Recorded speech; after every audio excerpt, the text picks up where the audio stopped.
السلام عليكم ورحمة الله وبركاته على أجمل إخوات في الدنيا. شكرا لكل حد قال لي كلمة طيبة. بجد النهاردة عندنا حدث مهم جدا، عندنا فيديو كسر الدنيا، فيديو خلى الناس كلها تطلع فوق وتنزل تحت وتطلع فوق وتنزل تحت، لدرجة إن أنا ما بقتش عارف هما بيطلعوا ليه وبينزلوا ليه ويروحوا فين بالظبط. بس هو كده الفيديو كان مميز وقلت لازم أجيبه لكم.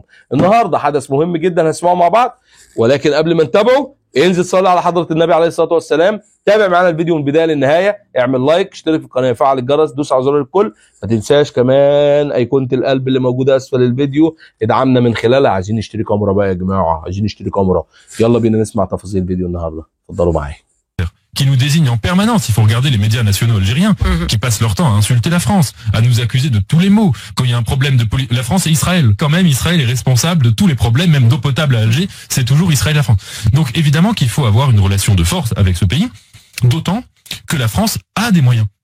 Sans même parler de la question des visas. Vous avez beaucoup de membres de l'élite politique algérienne, les mêmes qui passent leur temps à insulter la France, qui ont des fonds en France, qui passent leur temps à aller en France pour aller se faire soigner, etc., etc. On a des moyens d'attaquer à l'instant même. Il n'y a pas que ça. Il y a aussi eu l'histoire du Sahara occidental. Ça n'a pas beaucoup plu au président algérien. Le fait d'avoir demandé, s'il avait demandé pardon même avant, je suis pas sûr que ça aurait changé les choses avec cette affaire du Sahara occidental qui a beaucoup braqué le président algérien ces derniers temps. En une phrase, moi j'appelle à être très fort et très ferme avec le régime algérien actuel. Écoutez, un pays qui perd ses enfants et ne leur offre rien, l'envie de rester. Donc le seul espoir, c'est de quitter ce pays. Il n'y a pas de travail, il y a le chômage. C'est malheureux. Voilà ce que je peux dire. Et que, surtout quand on voit certains officiels français nous traiter de cette manière et nous dire nous ne sommes pas la garderie de l'Algérie. Gardez vos clandestins. Il n'y a pas que des jeunes qui partent, mais des femmes, des enfants, qui veulent quitter. Est-ce que vous savez que en 2021, il y a eu plus de 14 000 OQTF, obligation de quitter le territoire français.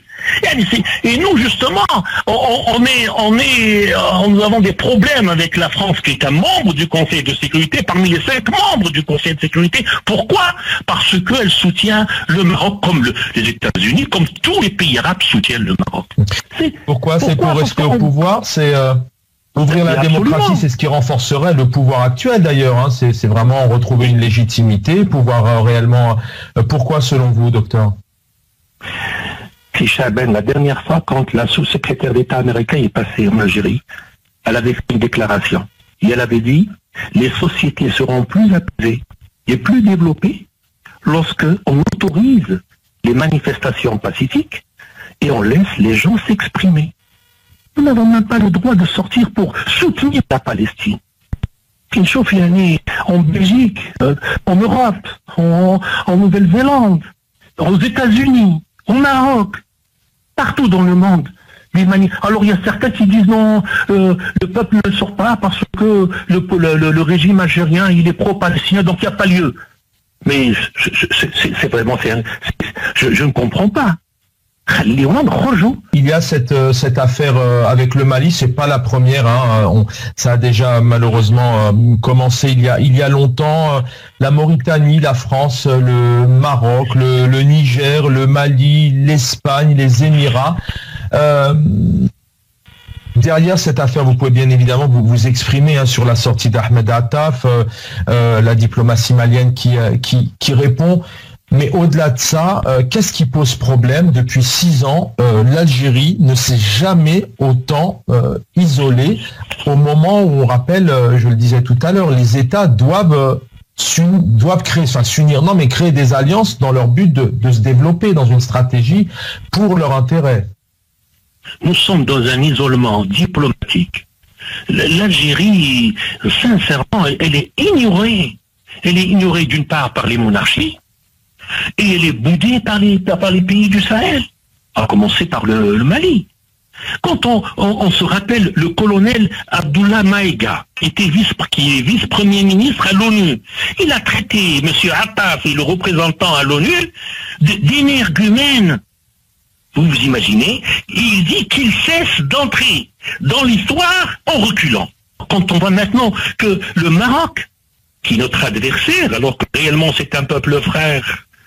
Le Maroc, c'est lui qui a été l'intermédiaire pour permettre au Burkina Faso de libérer 4 Français. Alors que le Burkina Faso est plus proche de l'Algérie que du Maroc. Alors, nous sommes en conflit avec pratiquement tous les pays en plus. Mali, Niger, on a eu des problèmes avec le Congo, avec le Soudan, les Émirats, l'Arabie Saoudite, l'Espagne, le Maroc, la Libye, Tahaftar. Je me pose la question. Oui, cette diplomatie, où est la diplomatie? Vraiment, je me pose la question. Il est temps de revoir ces batteries. Sincèrement, c'est désolant pour l'Algérie. Pourquoi n'avoir pas fait à ce moment-là, quand notre problème c'est le Sahara occidental? Et nous avons donc retiré notre ambassadeur de la France. Nous l'avons fait déjà avec l'Espagne à Oud-Narjana, sans rien gagner. Au contraire, nous avons perdu. Alors on fait le retrait de notre ambassadeur qui est aux États-Unis, puisqu'il a reconnu la souveraineté du Maroc sur le Sahara occidental et il a ouvert un consulat à Dakhla. Donc il faut deux poids, deux mesures. Notre long conflit avec la France à la gel, le Maroc, mais avec les États-Unis on se tait. Il faut avoir le courage à ce moment-là et dire voilà.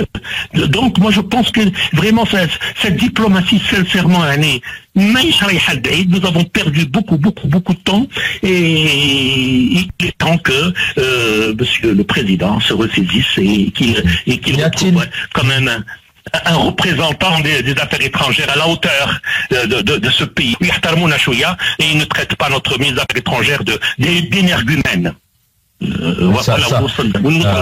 Voilà.